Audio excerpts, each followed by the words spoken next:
Hello everyone, welcome to Momma Jo's Kitchen. Hey, it's a beautiful sunny day out there and it's almost a shame that I have to turn this oven on today. And I was thinking maybe I could use my slow cooker and maybe I could try that in the near future. But so I want to try to make this dish as traditional or classic as close as I can to making it the traditional way. And this little apron right here, I don't know if you can see, it has little roosters on it and chickens. And that's what we're working with today. Actually, I tell you, over here, I have 4 skin-on, bone-in chicken thighs. And what I did last night is I was going to put them in a quart-size Ziploc bag, but I used my last Ziploc bag. So I had this little container right here. It's, one of those disposable takeout containers. And I put the meat in here and I covered it with some Cabernet Sauvignon, the red wine. And I let it marinate in that all night. Now, I just recently took this out of the refrigerator and I had it so that the meat side was down. And it does change the color of the chicken, but that's okay. It's supposed to. It's not going to hurt, how it looks or anything. And then I just turned the skin side down to try to absorb some of that wine. Now, when I go, we're going to saute this. We're going to brown it up. But what I'm going to do is I'm going to take them and drain them and put them on paper towels, and I'm going to pat them as dry as I can get them first. Then I'm going to put them on a plate. Do not throw out your marinade because we are still going to use that marinade in our cooking process. And then there's a lot of other little ingredients that we need. And then I might have talked to some of you all, about this already. This came out of my freezer.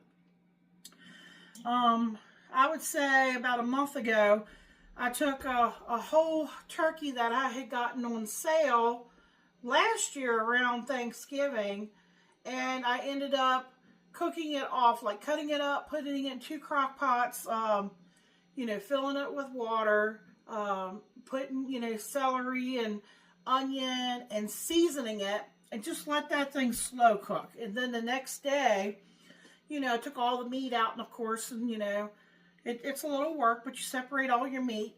Do not throw out that. This is what I call liquid gold, because this is some of the best,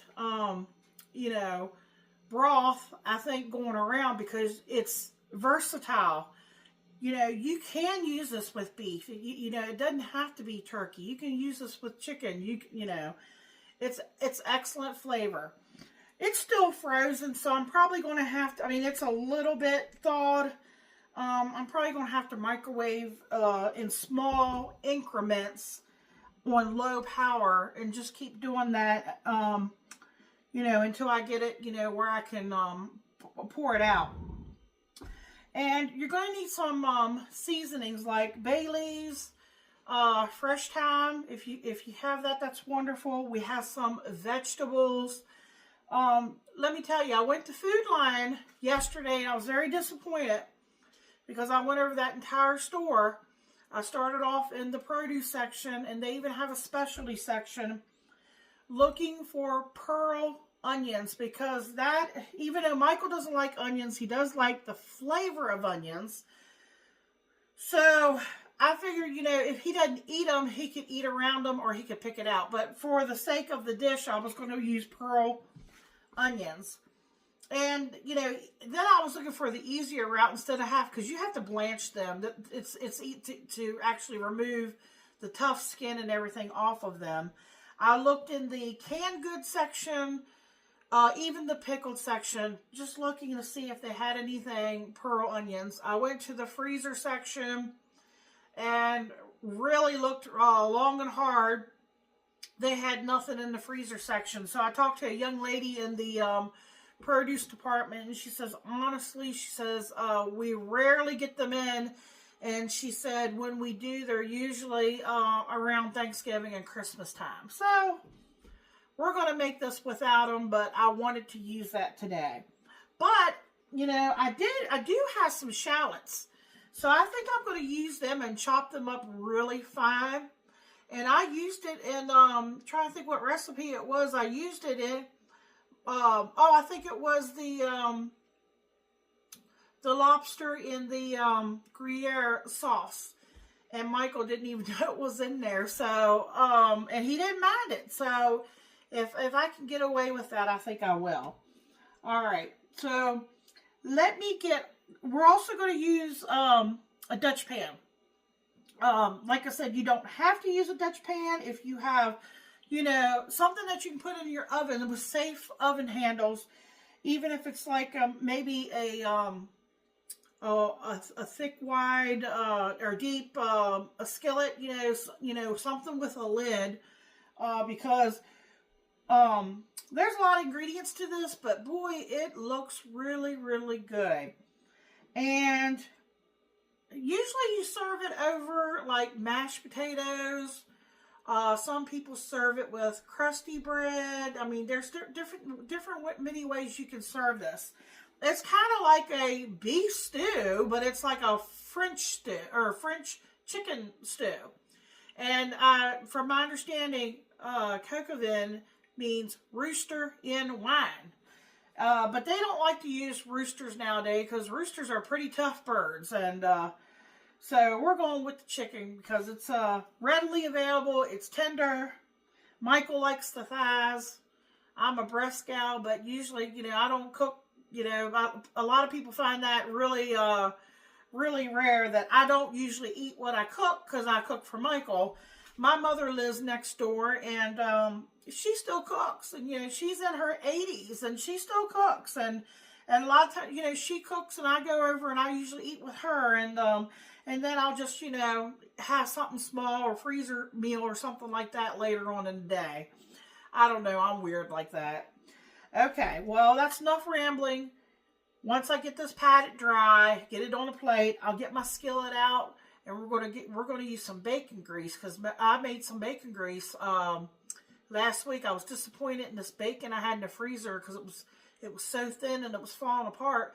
So I threw all of it in the crock pot and rendered off all the fat. I ended up with almost 2 cups of bacon grease. And then now I have all this bacon, which also goes in this recipe, readily available. So it worked out. So this was meant to be today. Okay, I'll bring you right back.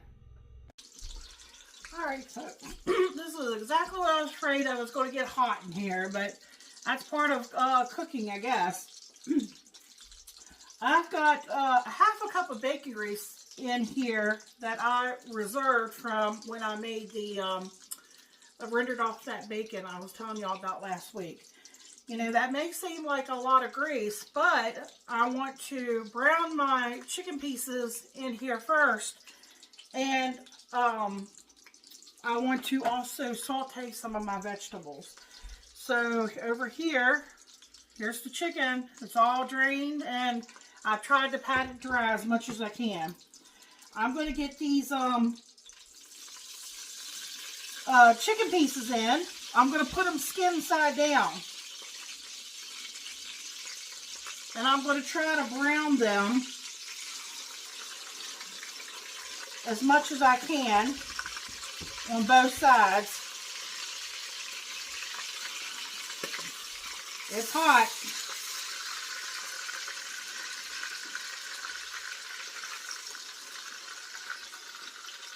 And I would suggest if you're making this for, you know, family, you can use more than 4 pieces, but you're only going to be able to do so many pieces at a time, you know, browning it, unless you get like I have a bigger skillet.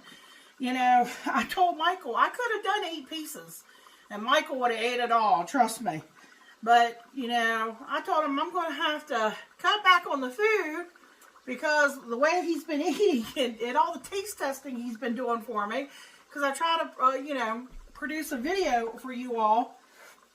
I'm going to have to cut back on the food or cut back on the videos or something. So I'm thinking about what to do here. So I've got 4 in here, and trust me, he could demolish all that in one sitting. Anybody that knows my husband. All right, let me set the timer on this. I'm just going to give it about 4 minutes. I just want to let the bacon grease do its job and get nice and brown. And I have about a cup of that rendered off bacon. I'm going to use that. I've got some vegetables back here. I'm using Baby Bella mushrooms. I have quartered them. The ones that are huge, I kind of cut up a little bit smaller, but most of them are quartered like that. And this is not traditional. I had a half of a red sweet bell pepper in the refrigerator. If I wasn't going to use it, I was going to have to chop it up and, you know, and freeze it. So I decided it's in there. Why not just throw it in here? So we're going to be sauteing that. I don't have any regular whole carrots in there or even baby carrots, but I do have these leftover matchstick carrots. So I'm just throwing them in there for flavor. I'm probably going to do about half of that bag. It's probably about a half of a cup is my guess. And I chopped up, this is probably a fourth or a half of that leftover shallot. I have one whole one left, and I don't want to chop it up. I think this is going to be enough. I've got some salt and pepper. I got some bay leaves. I have some fresh thyme. I'm trying to think. Remember, I saved reserved the wine, the leftover wine, because you know we can use that for in here for cooking. So I'm not going to throw that out. I haven't started my oven yet. If I do, it's going to get even hotter in here. So, I'm trying to hold off before I start my oven. But I'm probably going to do 350. And I'm probably going to do maybe an hour. It just depends on the time. I'm trying to figure out, Michael usually gets home around 3 o'clock. Sometimes a little bit later. It just depends on what he has going on at work. So that's where we're at. I'm going to grab, I have some more things in the fridge to grab. Tomato paste. I'm going to add some tomato paste and get my spices and stuff. And we'll get this brown, you know, try to get the skin brown. And then I'm going to turn it over and do the other side. Then I'll take those out and we'll get the vegetables sauteing. Alright, I brought y'all down just to show you. That's a good bit of bacon grease, but it's also releasing juices from the chicken. And I end up going about 6 minutes, you know, just to get, you know, a little bit of browning on there. And I'm probably going to do about the same on this side. We don't need to finish cooking them because they're going to finish cooking in the oven. So that's where we're at right now, folks. Okay. Here they are. Now see where those spots are dark purple? That's just from where the meat was marinating. I did pour off a good portion of that grease. I would say there's about almost 3/4 of a cup. And I probably have, if you can see in here, maybe about 1/4 of a cup. Okay, I'm going to get my shallots in there.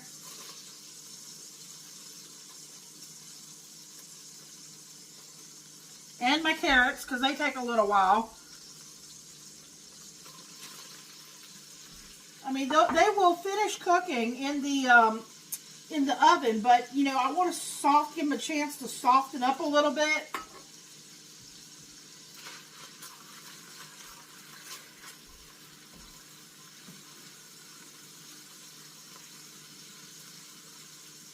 Okay, I said all that because I've got my mind here, there, everywhere. I forgot to mention garlic. I had a clove. Let me hit that camera because that's annoying. I had a whole head of cloves, and I ended up just taking 3 large cloves and just slicing them just like this. You could mince them. You could use jar minced garlic. You could use garlic powder if you want. You know, since I had the fresh, I thought I would use the fresh today. And maybe some of you like to watch, you know, cooks, chefs and stuff on YouTube or on TV. Steve, this one's for you. Steve has given me some tips, and maybe he already knows this, but Martha Stewart showed me this, Steve. You put a whole a clove head of garlic in here, and you put another bowl on top, metal, preferably stainless steel. If they're the same size, it would be better. And you shake, shake, shake. It makes a lot of noise, but it'll separate all your garlic, cloves, and peels them. Most of it, some of them you have to hand peel, but most of them, you know, you could just pull right out. And that's what I did. That trick, it does work. So, and here they are.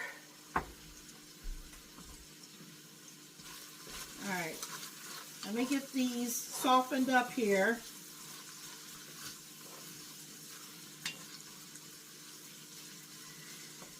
I don't want to put those in quite yet. Now again, if I had pearl onions, they would go in here, but I don't have them. But traditionally, they do use mushrooms. I don't think it really matters what kind in particular. I think they use baby bell, and they use just regular button mushrooms. And I'm just throwing it in because I had it. Because somebody might say, well, that doesn't go in, you know, chicken, let me see if I say it right. Coq Au Vin. Coq Au Vin. That means rooster in wine. But I'm trying to get Michael to eat his veggies, you know, a little bit. He needs to eat some healthy here and there. So I'm going to get these put in there.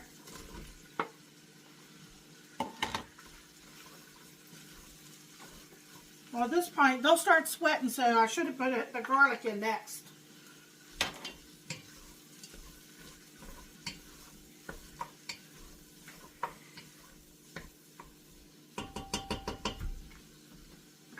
Okay, I've got some stuff back here. I won't put this in. These are my herbs. I have about 4 sprigs of thyme, fresh thyme, and I have about 3 bay leaves. I am going to use about a tablespoon of tomato paste. Michael is not a big tomato-based fan, but I think for this I want to use a tablespoon. This stuff's pretty strong, so I think a little bit goes a long ways. Okay.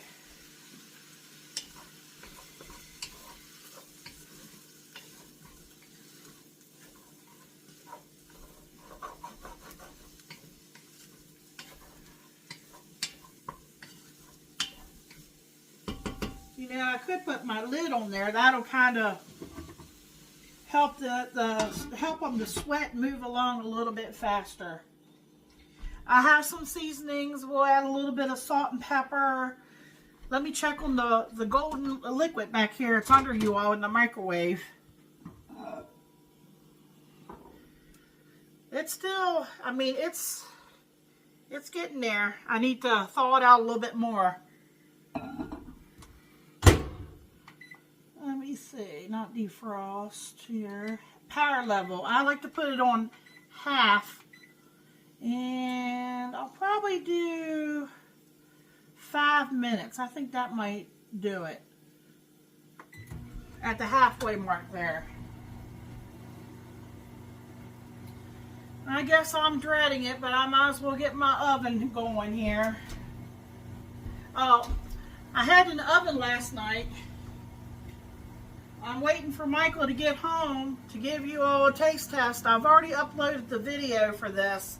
These turned out fantastic. And I hate to toot my own horn, but they don't have any cracks or anything in them. They are so light, and you put them in your mouth, they're full of flavor, and they melt in your mouth. Check that out if you get a chance. I've got another container here that's practically full of them, and I even had some left over in the bag. I was piping it, but I didn't have any more room on my baking sheet, and it was a shame that I let that go to waste.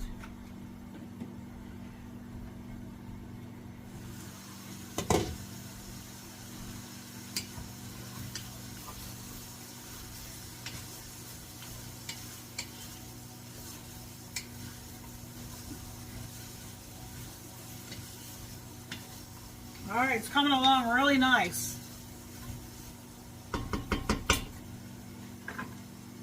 Let me bring you down and show you.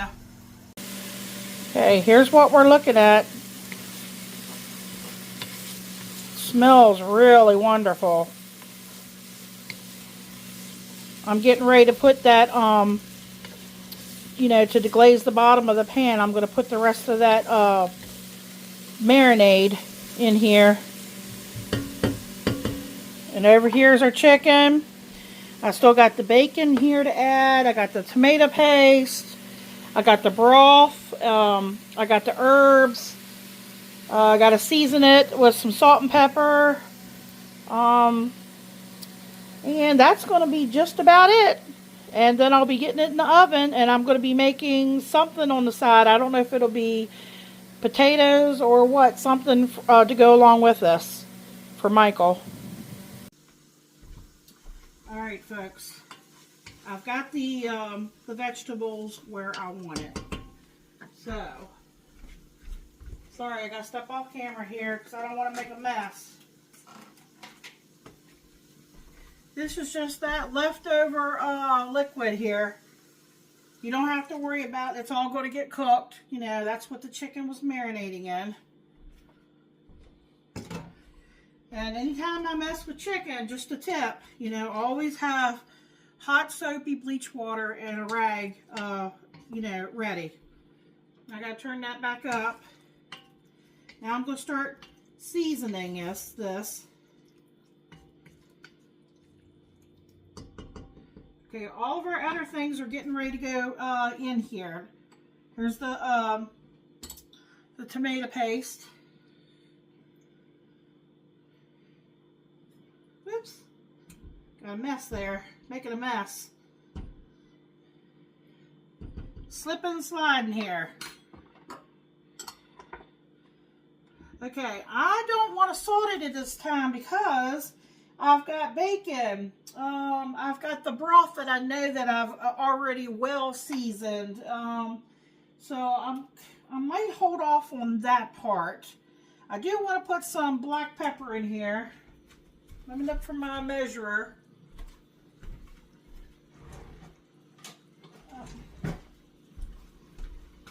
I got one up here. I'll probably use about a teaspoon. Michael loves black pepper.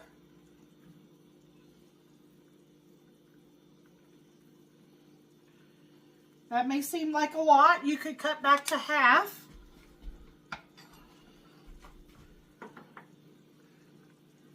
Okay, I have a cornstarch slurry over here. This is, I took some of that broth. I took 1/4 of a cup, which I should have stirred it as soon as I put it in there. It's thickening up on me, folks. You got to stir it as soon as you put the two together. It becomes like glue. Okay, I'm getting it to loosen up here. So I have 1/4 of a cup of cornstarch, and I have 1/4 of, you could use water, but since I'm using broth anyway, I just decided to use the turkey broth. There we go. It'll stick, so you just gotta keep rubbing the two together, and it'll come together. There we go.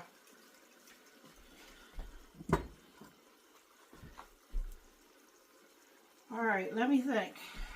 I've got my ball. I've got about 1.5 cups of turkey broth here. I have more if I need it. Okay, so let me get the bacon in here. This is about a cup of rendered bacon.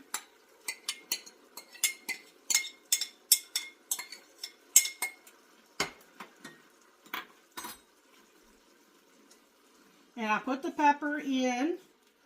Okay, I'm going to put, now these will break down. Now I will have to pull the stems out later. And that's the same thing with the bay leaves. I got about 3 bay leaves going in here. We'll go ahead and get this broth in there. I've got my oven preheating to 350 degrees.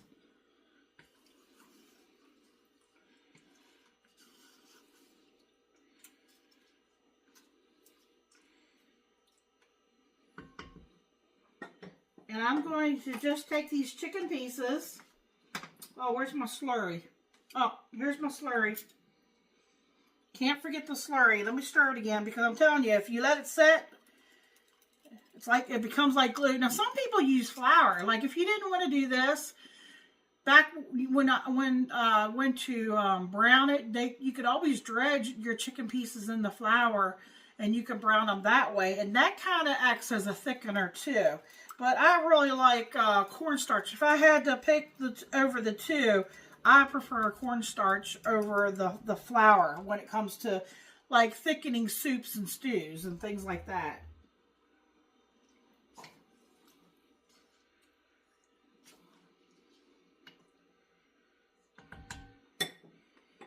I know you all might want a closer look. All right, I put the slurry in. As you can see, there's the bay leaves. There is the thyme. I used about 4 sprigs. Now, I have to keep that in mind when I go to serve this so that I can, take all that out, for Michael. Let me turn that. I'm actually turning that off because we don't need to cook it anymore at this point.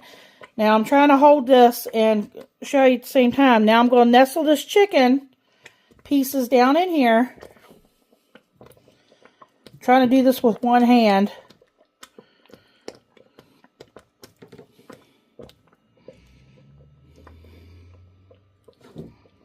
Got one more piece. Now remember, it's going to finish cooking.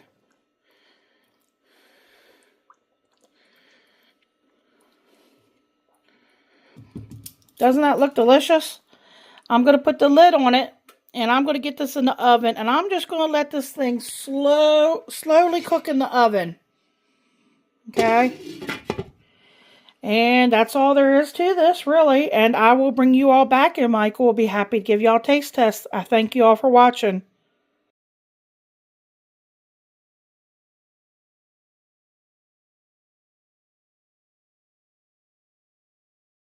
Hello YouTube, welcome to Momma Jo's Kitchen. Here to taste test the chicken Coq Au Vin.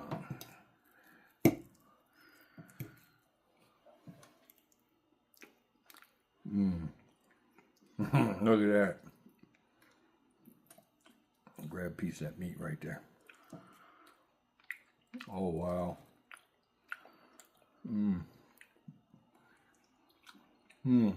Tender. Mushrooms go well. The gravy is very savory, absolutely delicious. It almost reminds you of a beef gravy, but it's not. Give this recipe a try. 2 thumbs up. Remember to like, comment, share, subscribe. Come on back and check out all of Momma Jo's videos, but definitely try to make this one. This is delicious. Thank you. Good night.